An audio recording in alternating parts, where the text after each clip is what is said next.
Good morning, Facebook Live family. We are coming to you today live from 50 Dudley Street in rainy Cambridge, Massachusetts this morning. My name is Reverend Ed Tansey, and I, along with Reverend G. Stewart, are privileged and honored to be the co-founders and spiritual leaders of this wonderful spiritual family here in Cambridge. And at the center, we learn and practice the science of mind philosophy, which is the study of life and the nature of the laws of thought. I invite you to go to our new website this morning. As a matter of fact, it went up last night, replacing our old, and it is cslboston.org to find out more about our spiritual family, this phenomenal and wonderful philosophy called the science of mind, and see how our community can serve you. And I ask, if you are being spiritually fed by our message this morning here, you can include us in your prosperity circulation and tithing practice with your tax-deductible contributions that you can make right online by clicking that donate button. So again, welcome to this morning's talk. So our 2018 Center for Spiritual Living theme is living 100 years of the science of mind. Our December theme is happiness and fulfillment. And our talk this morning is our need for forgiveness. Our need for forgiveness. Now, you know, I sat with this title, and for me, I began realizing that forgiveness is one of the key factors that I believe for one to live a life that's fulfilling and happy. And here's what came to mind. I thought of all of the different things that occur for me when I'm in that state of unforgiveness, such as my pented up negative emotions and feelings being bottled up inside me, and I was constricted with them because I was holding on to them within my body, feeling like I was like a walking pressure cooker, really ready to like burst and ready to explode, but I was holding all of this in. And I realized as I began and I deepened my science of mind studies that this was some real heavy stuff that I was stuffing and holding on to. What I was doing was walking around in the past, in that unforgiving state of consciousness, toward many different situations, toward many different people. And all that really did for me, back then, what it did, it dammed up that flow of life, that flow of good, the balance and harmony of life. It dammed up for me all of the thoughts of love, goodwill, peace, compassion, and kindness. Because I wasn't allowing myself, people, I wasn't allowing myself to experience that flow of life because of all of those negative things that I was stuffing and holding on to within me. As I said, the pressure cooker, ready to explode. Imagine walking around being that pented up. Have any of you kind of felt at times in your life that you were like walking pressure cookers? Anybody here? It's not, I don't really think it's a good place for any of us to be in. You know, and in retrospect, that state of unforgiveness that I was so enmeshed in, man, was I enmeshed in it, didn't, and I'm going to repeat it, did not bring me happiness. It didn't bring me fulfillment. It did not bring all of the good into my life. It brought just the opposite. Just the opposite. I was so wrapped up, people, in the past. I pitched a tent there with all of that bottled up negative energy because of so much of the time was spent thinking about the person or the experience, how I was hurt, how it was done to me, all the wrongs, over and over in my head. And that led me, it really led me at times to thoughts of condemnation. You know, it really did. And I also realized that within this important part of forgiving, how I needed to forgive myself first. I needed to forgive myself first and then forgive others. Now, as stated in the Living the Science of Mind, I have this quote: "It is impossible for us to feel relief and release from self-condemnation while we bear condemnation toward others." Now, I believe that this statement can apply to resentment, can apply to hurt, can apply to anger and judgment, etc. So you see, for me, there was no way in the past that I could forgive myself because I was having those feelings toward other people. And it really was such a burden for me. I was carrying that burden of unforgiveness. Have any of you done that? All right, now I'm going to compare it to like dragging a big, old, very heavy suitcase around with me. A suitcase that, as I said, that has been filled with all of the negative energy, the negative thoughts, the negative emotions, etc., etc. So you see, this luggage, this suitcase, this baggage was such a burden for me. It was really tying me down. It was keeping me from feeling light and being in that flow of good that I mentioned earlier. So I want to take this a step further. Medical science has found a very big correlation between unforgiveness and health issues. Forgiving is good for one's health. You know, I'm going to invite all of you to shed a few pounds and then shed a few grudges, and I guarantee you will feel lighter both ways. Trust me.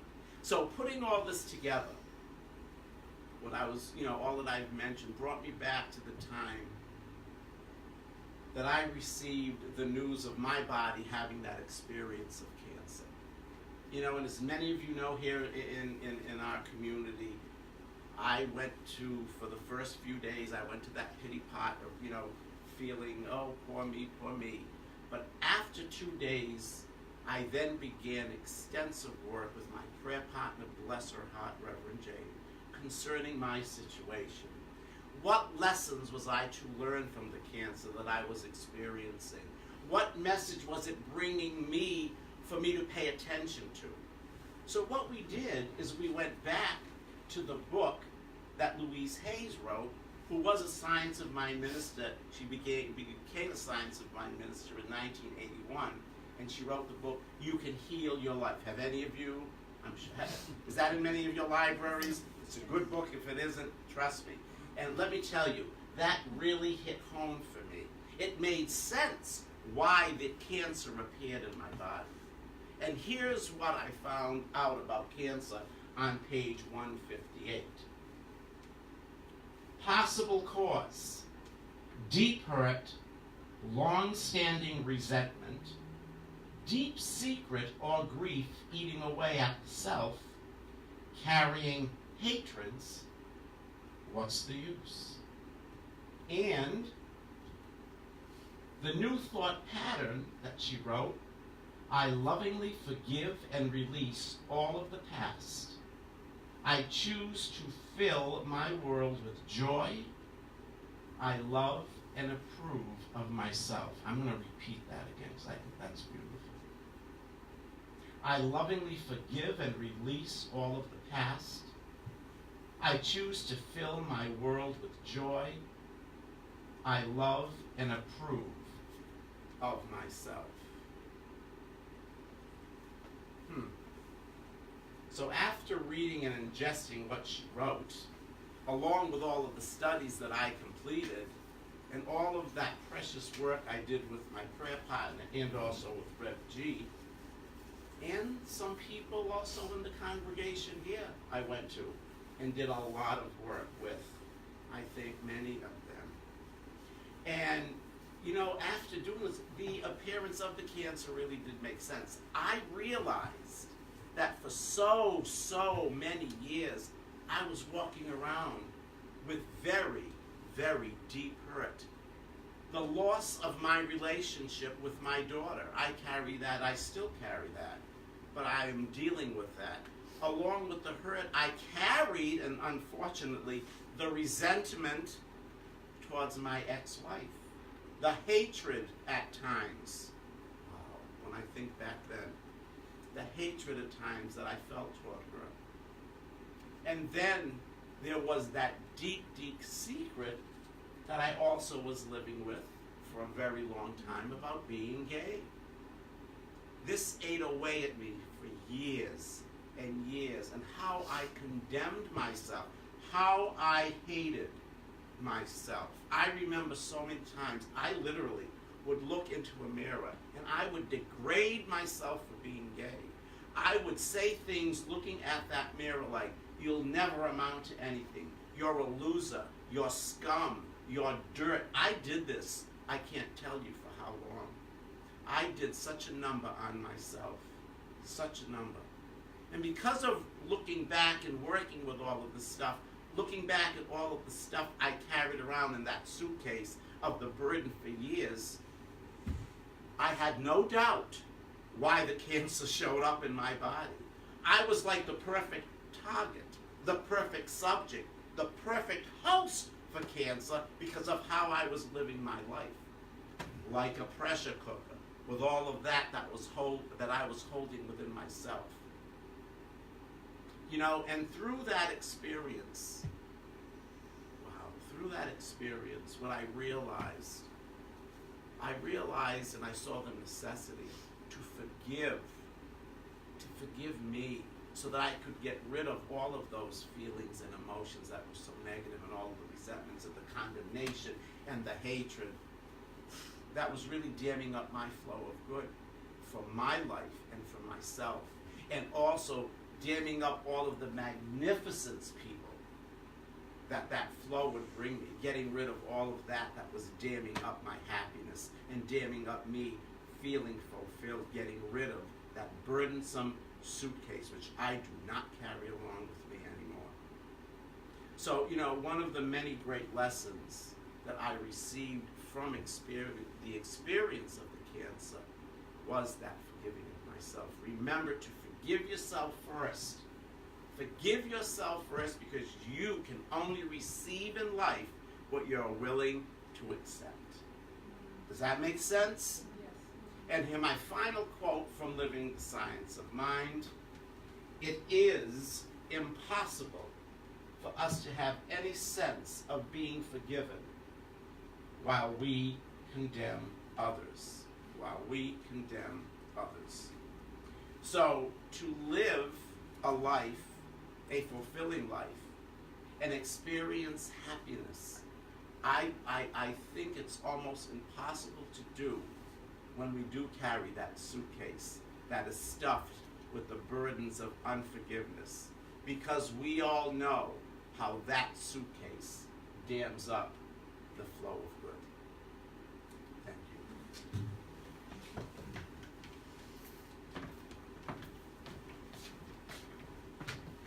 Thank you, Rev Ed. Very nice. Very appreciated greatly. And so, as we consider this, I wanted to look at some other things, but first I want to talk about the importance of what Rev. Ed talked about, and that's that we need to watch out for the physical effects that unforgiveness can bring. So Ernest Holmes really talks about this wonderfully in this slide here. We know that a continuous state of resentment can cause many types of disease, right? We know that. We've learned that. This does not mean that disease of imagination. It means disease that the imagination creates in the body through psychosomatic relationships between the mind and the body.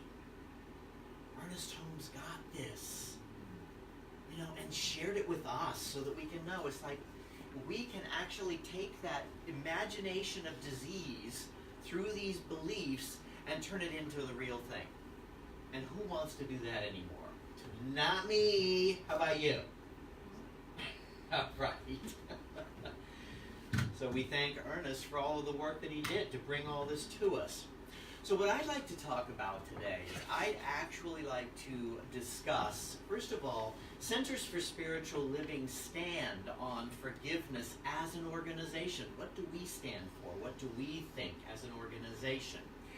And then how Science of Mind views forgiveness, how we use forgiveness as a part of one of our core concepts.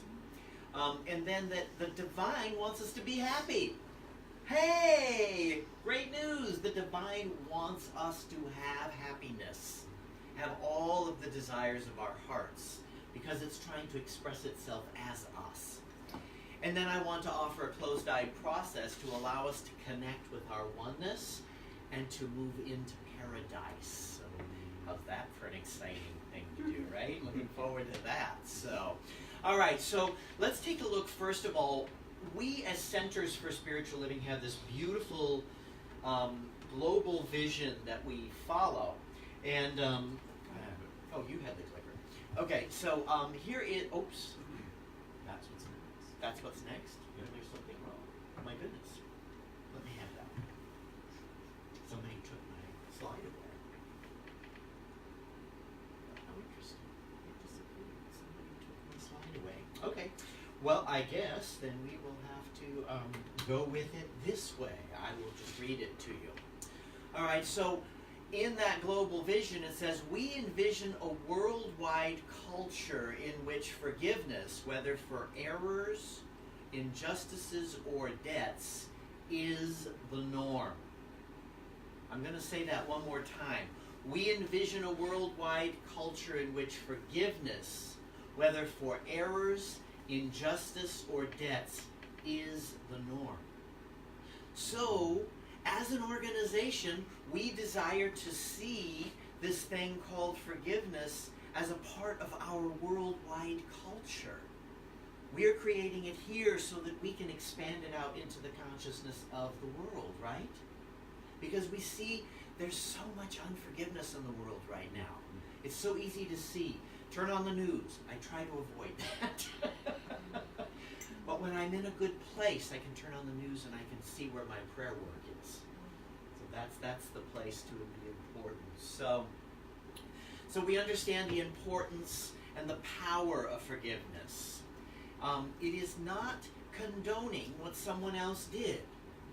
It is finding our freedom from resentment, anger, fears, and limited experiences in our life. Because that's really what we're doing, is we're freeing ourselves of all of that garbage. Because all those resentments and angers and all of those things we hold, they're not doing anything to the other person. It's like that statement where, taking the poison and expecting them to die. That's what unforgiveness does to you. You've taken the poison and you're expecting them to die. Well, guess what? It's poisoning you. It's not poisoning them. So that's the important thing to remember. So as a part of CSL, we are called as an organization to accept this vision in our lives. Would you agree? Yes. So that's the beauty of that. So let's take it. I want to look at what we in Science of Mind believe about it, and I love to take a look at the the core concept number 8, which is forgiveness. So forgiveness is, in the eternal now, there can be no place for divine anger, unhappiness, or punishment.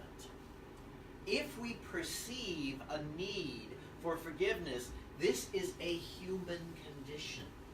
This is a human condition. So human forgiveness is the process that frees us to live in the eternal now, to live in paradise with the divine, to be in that oneness. So it is the essential step before real spiritual growth can flourish. Science of mind teaches that the ultimate goal of life is a complete emancipation from all discord of every nature, and that this goal is sure to be attained by all. That's the consciousness we hold for the world, is that this can be experienced by all, that we can be emancipated from holding on to the limited experience and really move forward into a greater life experience. I just love looking at Core Concept 8 because it's such a powerful and important part of our work as religious scientists in the world. So what this tends to do is it tends to throw a monkey wrench in that old idea that God needs to forgive us, right? There is no need for divine forgiveness. It doesn't see anything other than the good. It is us who experience the duality. It is us who go into that place of the duality and bring about limited experience as a result of that. But the divine sees everything as perfect. But that's divine perfection, not human perfection. That's the big thing to remember, that we don't get into that place. So it turns out that the eternal now, which is where God is, that there is no place for divine anger, unforgiveness, or punishment. So realizing that, I just want to say this, that Jesus did not die for the atonement of our sins. Now I know there are those who would say, as my beloved friend Dr. Ann Martin would say, and I blaspheme when I say that Jesus did not die for the atonement of our sins. But it's important to realize that. So instead, it is, as Ernest Holmes reminds us, the supreme sacrifice as an object lesson for all humanity, that even God cannot give us what we refuse to accept. When I'm in unforgiveness, I'm refusing to accept the gift. Think about it. It's a powerful realization. So, Dr. Holmes is not only speaking of Jesus in this statement, and this is in the Living the Science of Mind, he's also speaking of Gandhi. Because when Gandhi was assassinated, he made the sign with his hands of forgive. He was, along with Jesus, who also forgave the man next to him on the cross, if we believe that that is indeed the story, which it doesn't matter whether that's the story, it's the lesson that it brings. It's the consciousness of forgiveness at such a high level, at such high stakes, at such high sacrifice. So, but we don't have to do that.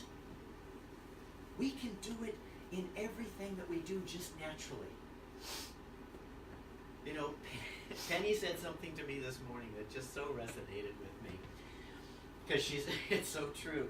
It's like, I listen for the whisper rather than the 2x4.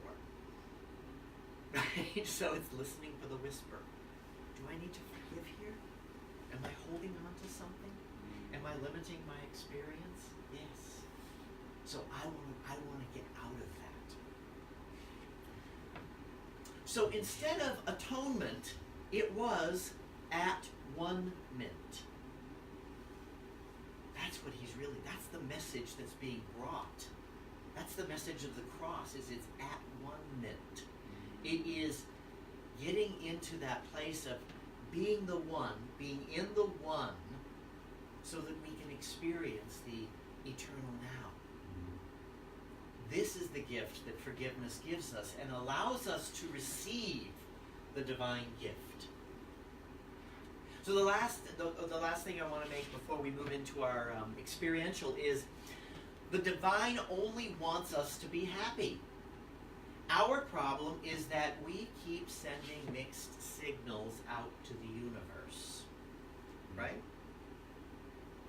Like you said, like you shared, Michelle, earlier. You were saying it's like I kept getting angry about this hour-and-a-half drive that I had to make to work.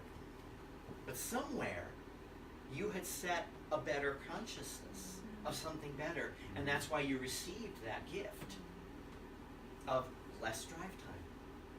It's so powerful. I did that myself once, so I commend you on that, my dear. So, hopefully this slide's here. Let's see. Nope, it's not. So something's been playing with my slides because they were there this morning. So somebody's been playing with my slides. Anyway, so I want to just share this quote from Ernest Holmes because he reminds me of the gift that we are worthy of receiving and having the happiness. It is intended that we should be happy. It is meant that we would live to the full, and that we should sing and dance. Anyone for some singing and dancing? And be glad that we should be loved, and that we should be loved and loved in return. I'm going to say that one more time. It is intended that we should be happy. It is meant that we would live to the full, that we should sing and dance and be glad, and that we should love and be loved in return. He is so awesome. Ernest Holmes is so awesome in how he reminds us that we are worthy of these gifts. He keeps reminding us because we forget. And that's the beauty of it. So I can always turn to him for what it is that I need to know. So why is it that sometimes we don't do this and don't receive the divine gift? It is because we have cut ourselves off from the only power that can help us. And that's the divine God, whatever we want to call it. The God of our understanding. We've cut ourselves off from that, so it's not showing up in our lives. So, now do you understand why forgiveness is so important for a happy, joy-filled life? Because that's what we want. That's what we want to experience. So it is to go without saying that forgiveness is not about the other person. It is about us and our ability to step into our true freedom. Is anybody ready to step into their true freedom? Yes. All right. Let's do this. I'm going to use this process, and it's something that was in the Living the Science of Mind this week. Ernest Holmes loves to do those little say, and then he does that little thing where we're supposed to do that. So we're going to do that as a closed-eye process if you're comfortable today. You want to just get yourself comfortable in your chair, set your feet on the floor nice and flat, get comfortable, and just feel yourself fully supported by the chair. And you can close your eyes gently if you feel comfortable. And let's just take a deep breath in and release with a sound. Just allow your breath now to fall into a natural flow. This process is going to allow us to enter into the divine paradise. God is all there is. God is love. Love is the motivating power of the whole universe. God is in everything. God is everyone. Realizing that love is the great motivating power of life, and knowing that God must be at the center of everything. Today, I am meeting God in everyone and seeing the manifestation of its life in everything If there is any condemnation or animosity in me, I gladly loose it. I loose it and let it go as I turn to that silent presence within me, which gives me all and withholds nothing. I enter into the harmony of eternal peace, into the joy of knowing that I am now in the kingdom of God, from which no person is excluded. My yesterdays are gone forever. My tomorrows stretch into an endless future of pure delight. And from out of the invisible, there comes to me these words: Thou art with me in paradise. Now gently breathe that in.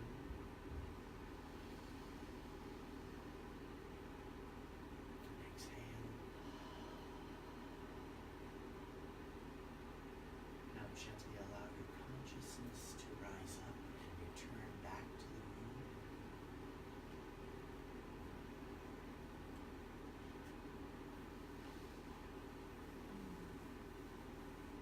Namaste.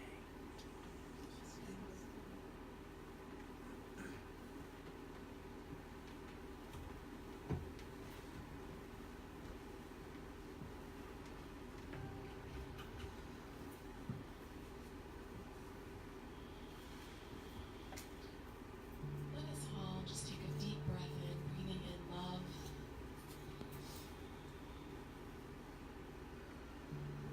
And breathe out peace. Again, we'll breathe in love. And breathe out love. We breathe in love together. And breathe out clarity.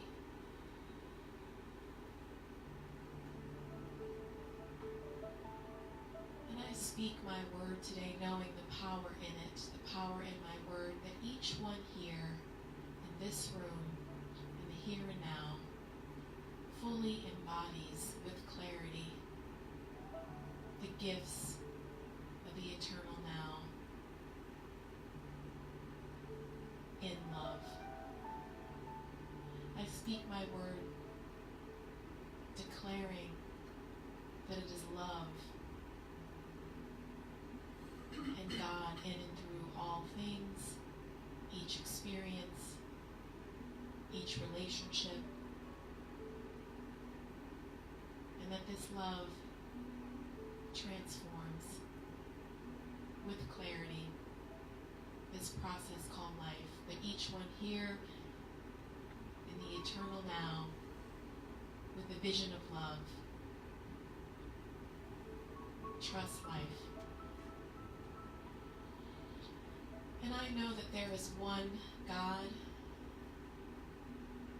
This God I also call Spirit, is good, is peace, is clarity, is calm, is love. It is God's love that each tree, each spirit, each manifestation of beauty and grace, it is God's love that created all things.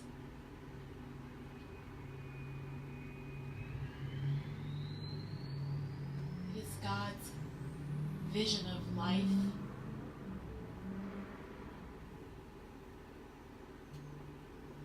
Divinely crafted in love that presents itself before each one to fully express more of itself.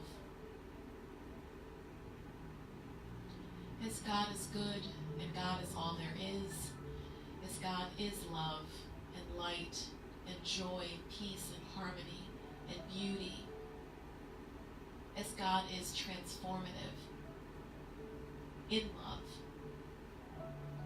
as God is growth, as God is clarity, as God is in the still small voice that guides each one.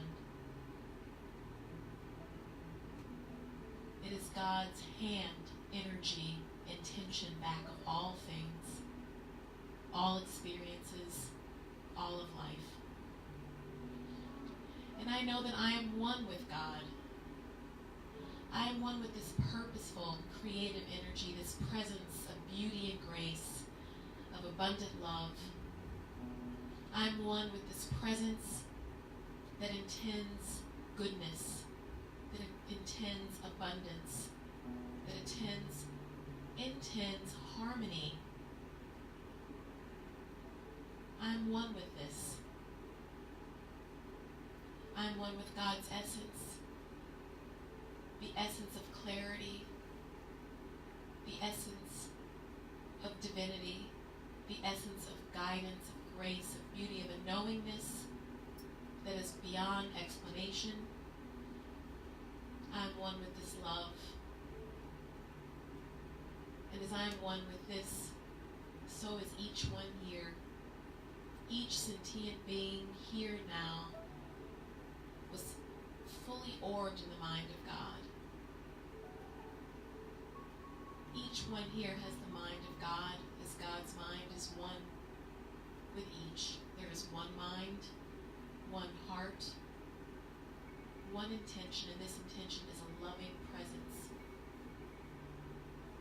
Each one here is crafted in divine perfection to fully express more of God. Be God within. Be God in and through all things and in each other. In realizing this truth, I know that the consciousness of each one here and here and now navigates through life in the eternal now with a lens of love, a lens of clarity, that each relationship, each experience is divinely crafted in perfection to reveal more love, more light, more truth, and transform, to grow, to fully express more of the divinity in God within. That is the purpose of life, this thing called life, the consciousness of each one here in this room. I declare, trust life, trust the process called life, knowing that God created it in love, to declare more of the truth, that each one here walks, moves, breathes in spiritual dominion, that abundance is our grace. Opulence is the essence of each one. Harmony, clarity, beauty, peace, calm. This is the truth Spirit intended. This is the process of life. No appearance of negativity, of separateness, of unforgiveness exists in the consciousness of God, which is the consciousness of love. No appearance exists because beauty takes place. Love fills the space. It is light, the light of God, that fills each eye. It is the peace and calm of this light that coats the heart and mind, spirit and soul of each one here in this room. To change interactions, to navigate life with love, to express the face of God, which is the true nature of each one. So that as you walk with each interaction and each life lesson, God is fully expressed. The God in each one here is expressed fully, gracefully, so much so much light, so much presence, so much beauty of God, that the presence of each one here is the gift surrounding everything and everyone that it may touch. The essence of each one in this room is the blessing, living in this consciousness, this knowingness that life is love. And I'm thankful for knowing this. I'm thankful for feeling this love, for trusting the essence of God in and through all things, for seeing God in each relationship, each life experience, in each moment of growth, no matter how the appearance may feel at the time, knowing and trusting that it is God, which is love, back of all of it. I'm grateful for that. I'm grateful that each one here in this room feels love every day and in every way. And I release these words into the action of divine spiritual law, into the law of love, knowing that it is already done. That the lens of each one here is forever changed. As the guidance of God in love and through love hits the consciousness and the spirit, the heart and mind during the spiritual practice of meditation, deep reflection, contemplation, reading, and this knowingness of love, the essence of love, spill over into every interaction, interpretation, and vision in life. I release these words knowing it is already done, just like that. And together we say, and so it is.